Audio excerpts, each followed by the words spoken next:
I remember how my great Uncle Jerry would sit on the porch and whittle all day long. Once he whittled me a toy boat out of a larger toy boat I had. It was almost as good as the first one, except now it had bumpy whittle marks all over it and no paint because he had whittled off the paint. Jack Handy Deep Thoughts. This guy is amazing. So now that you got your entertainment for the night out of the way, I figured I would teach you guys a tutorial. So, that was kind of a weird intro, but sometimes it's necessary to get your attention. So, what have we learned so far? We learned that an if statement can test a condition to see if it's true or false. If it's true, it'll do something. Simple enough. Then we learned the if else. And this pretty much tests two conditions. If it's true, do this. If it's false, do this. Pretty much black and white. Now, to get into more complex, we did nested if else. And that was alright with like testing three conditions. But once we want to test like four and five, we would have to nest stuff and nest stuff and nest stuff. And, we're not a bird. We can't nest all this stuff. So we need an easier way. I mean, we got a way to test one condition if. Two conditions if else. Three conditions nested if, that's alright. Four, five, no way we're nesting all that stuff. So what is a way where we can test several conditions with a simple syntax? Well, you are in luck because in this tutorial you're about to learn how. It's called else if. Oh yeah, you heard me right. We already learned if, we already learned else, we learned nested if else, but now we're going to learn else if. Is that confusing enough for you yet? Well, it won't be in just a second. So check this out.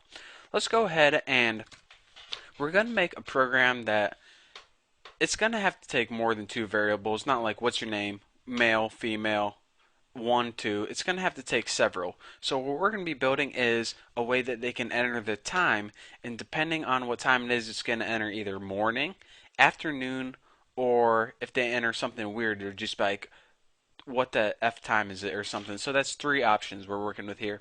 And trust me, by the end, you'll understand how this works. So enough of just random talking. Let's actually get the program so we can actually understand what I'm talking about. Let's go ahead and make a variable called time, and we're going to have them enter the time. So let's put in an ns log and put like enter the fn time because we really want to get their attention here. Might as well put an exclamation point.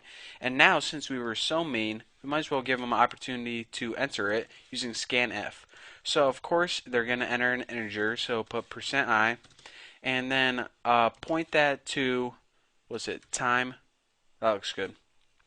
So now whatever integer they enter is going to be stored in the variable time. So now let's go ahead and make what we learned before. And this is military time, by the way. It goes from they can either enter 0 to like 24. It's like that's what we'll do because that's a nice way you can use integers for time, because if not, if they enter 4, you bet is this morning or afternoon. So we're using military time for this program. A little background. So let's go ahead and do what we learned so far. If time is less than, let's say, 11, I don't know when morning officially ends. If you do, leave me a comment. NS log. Let's put like good morning to ya, like a pirate, of course, because why wouldn't we? And now, since we're going to be having like, we'll do like 16 for afternoon, which is actually like 4 o'clock in military time, and we'll do 24 at the end of the day, and anything after that we'll just put else because they can't have more than 24 because there's not more than 24 hours in a day. So let's go ahead and in order to give them several other conditions to test, we need to put else if. So let's go ahead and put else if time is less than 16, which means if time is less than 4 o'clock, what are we going to log? We already took care of morning. If they entered a time that was less than 11 o'clock, it's morning. If they entered a time that was less than 16, which is 4 o'clock, it'd be like after noon. And now let's go ahead and make another else if right here, and we'll test for 24. And 24, and it'll say good night, Haas. And if they enter a number that's greater than 24, let's just go ahead and put else right there. And now you see it says statements. So if they enter a number that was more than 24, then that isn't even a time at all. So let's go ahead and put, what the F did you even enter? They probably entered like a letter or something. So let me run this real quick, and then I'll explain to you guys why it works, as long as I didn't get any errors. Enter F in time. Wow, that is kind of harsh, isn't it? It's not so much when you're on the receiving end of that, but let's go ahead and enter 9 in the morning. Good morning to you. Building around this baby again. Enter F in time. Let's enter like 18. Good night, Haas. Build and run. Enter F in time, and then we'll enter like 99. And it says, what the F did you even enter? So let me explain why this works. Well, first of all, you're saying, all right, if I entered something like 18, then this would be true. Excuse me. If I entered a time like 7 o'clock, well, 7 is less than 11, but it's also less than 16, and it's also less than 24. So why does it know to say good morning to you? Well, whenever you have an if, else if, and you can have as many of these else ifs, it doesn't matter. As long as you have these in the same block of code, it's going to exit the entire block as soon as it comes to one condition that is true. So for example, as soon as it meets one condition that's true, then it's going to exit. So if it hits true on this one and it's less than 11, it's not even going to check this one or this one or this one. It's only looking for one true thing.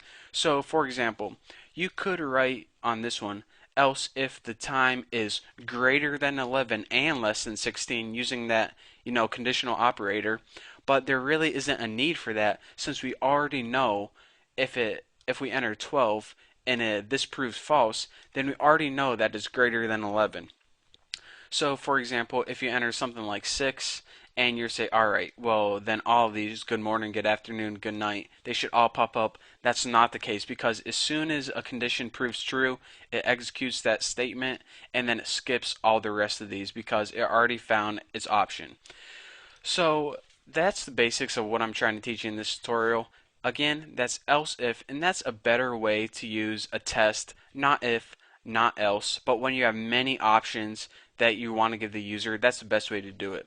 So thank you for watching. I hope you enjoyed. Don't forget to subscribe, and I will see you next tutorial. By the way, my trip to Florida was awesome.